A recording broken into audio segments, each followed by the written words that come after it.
제8장 선발대 편입니다. 댕버드 박사 연구실. 도고리온족과 더불어 미개 종족으로 불리는 버드리아족을 담당하는 댕버드 박사는 심각한 모습으로 턱을 어루만졌다. 그거 참, 자신들이 멸종될 수 있다는 것도 대수롭지 않게 여기고 있으니 그들을 어떻게 설득해야 할까. 화성인들의 대규모 이주 프로젝트가 가시화되자 도고리온족의 추장 세담은 아비누스 박사를 초대해 지구로의 이주를 강력하게 요청하는 적극성을 보여주었다. 화성에서의 생존은 영원하지 않다는 것에 공감하고 다른 세상에서 변화를 꾀하겠다는 의도가 굳어지고 있었다. 그러나 버드리아족 추장 앵머스는 하루하루를 살아가는 데만 급급한 나머지 종족 보존에 대한 결연한 의지조차 없었다. 화성에서 버드리아족은 도고리온족이 사는 섬과 거의 반대 지역에 거주한다. 인구수도 도고리온족에 비해 적어서 지금과 같은 의식대로 생존하면 거의 멸종에 이를 위기에 처했었다. 댕버드는 자신의 관심 대상인 버드리아족이 지속적으로 보존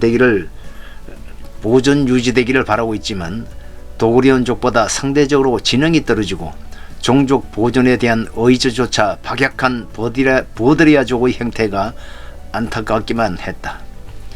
댕버드는 시뮬레이션을 통해 빠르게 진행되는 버드리아족의 멸종 시기를 확인하자 그는 방관할 수가 없었다. 비록 미개한 종족이라 해도 넓게 생각하면 화성 생명체의 한 가족이 아닌가. 어쩌면 이들에게 지구로의 이주는 멸종을 막고 번성의 기회마저 될 수가 있어. 그는 나름 결심을 하고는 버드리아족이 사는 섬을 찾아갔다. 버드리아족은 문명적으로 도고리온족보다 뒤떨어지기에 많이 낙후된 삶을 살고 있었다. 도고리아족 추장인 세담에게는 궁전이라도 있었지만 버드리아족 추장인 앵머스의 거처는 나무와 돌로 지어져 있어 도고리온족의 과거 시골집 같았다.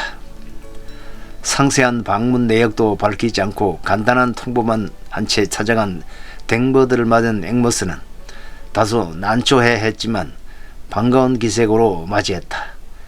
버드리아족 역시 댕버드 덕분에 화성의 행정부로부터 지원을 받아 종족을 유지해왔던 터라 버드리아족에게 있어서는 앵머스는 태양과도 같은 존재가 아닐 수 없었다.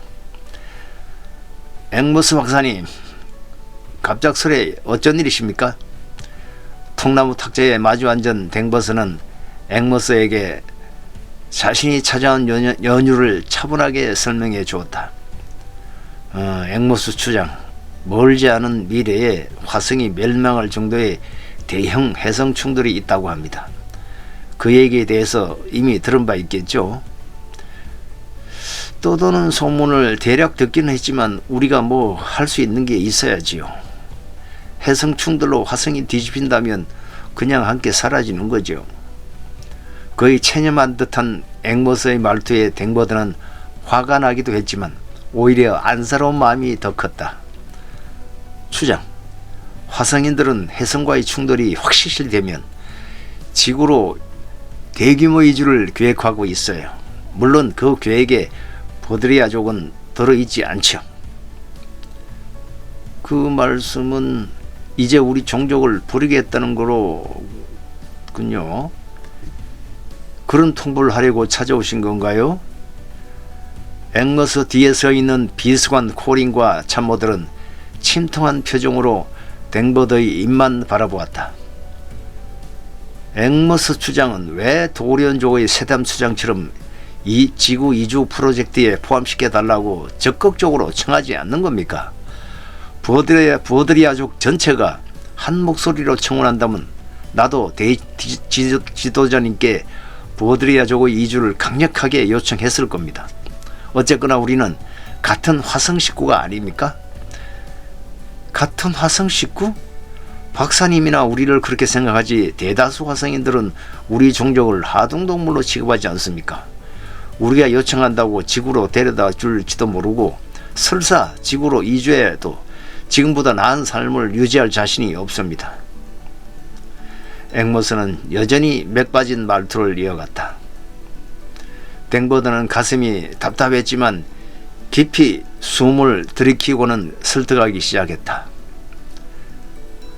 추장, 내가 연구한 바에 의하면 버드리아족이 살기에는 지구가 천국이 아닌가 싶군요. 지구에는 아직 문명을 갖춘 지적 생명체가 없을 뿐더러 여태까지 진화하지 못한 여러분들의 옛 조상인 태초의 각종 새들은 물론 갖가지 동물들이 전혀 진화하지 못한 상태의 짐승으로 살고 있습니다. 그런 곳에 가시면 천하를 호령하며 살 수도 있습니다. 이렇게 소멸되는 것보다 지구로의 이주가 훨씬 현명한 결정일 겁니다. 여기에 비하면 이론상 생존 환경은 거의 천국과 같습니다. 오히려 삶의 질이 좋아질 수도 있습니다.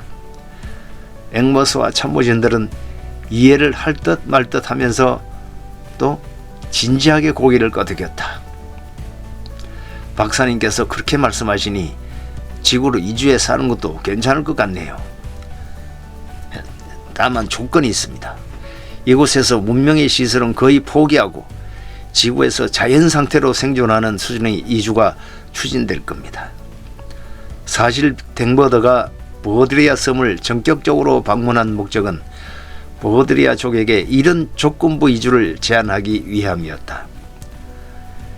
100만 명도 넘는 화성인들을 통째로 이주시킬 프로젝트는 아직 검토 단계였다. 그 전에 화성인들이 과연 지구에서 제대로 정착할 수 있을지는 또 적응할 수 있을지는 충분한 시험 과정이 필요한 것도 있다.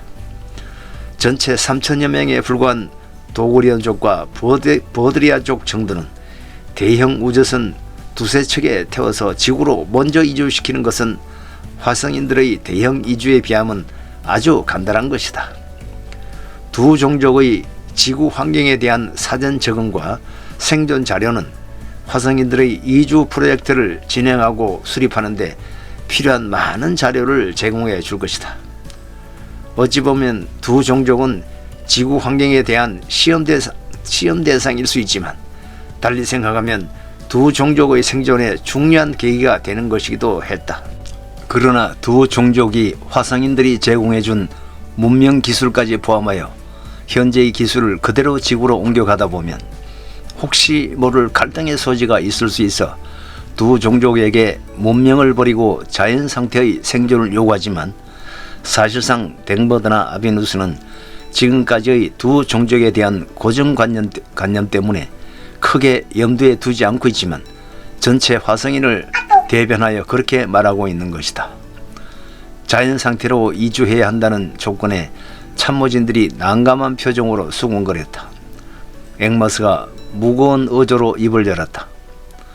박사님, 화성인들에 비해 보잘것없는 우리의 기술까지 포기하면 우리는 새로운 세상에서 심각한 위험과 불편을 감수해야 합니다.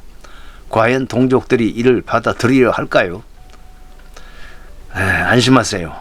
지구에는 생존에 필요한 모든 것이 자연 상태로 존재하기에 여러분들의 체질과 식성이라면 살아가는데 조금도 지장이 없을 겁니다.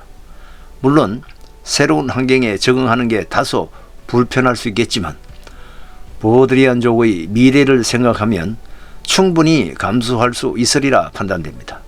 그리고 화성인들의 옛 조상들의 자료를 보면 일부러 문명을 떠나 깊은 자연 속에서 오히려 행복하고 건강하고 하게 오래 장수하며 살았다고 합니다. 잠시 고심하던 앵머스가 댕버드의 제안을 어느 정도 수용했다. 알겠습니다. 오랜 세월 우리 종족을 관찰해 오신 박사님이 그런 결론을 내렸다면 받아들이도록 노력하겠습니다.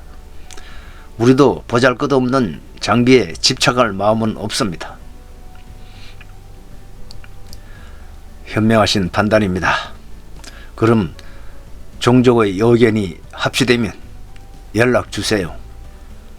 알겠습니다. 즉시 구역장 회의를 열어 지구로의 이주를 논의해 보겠습니다.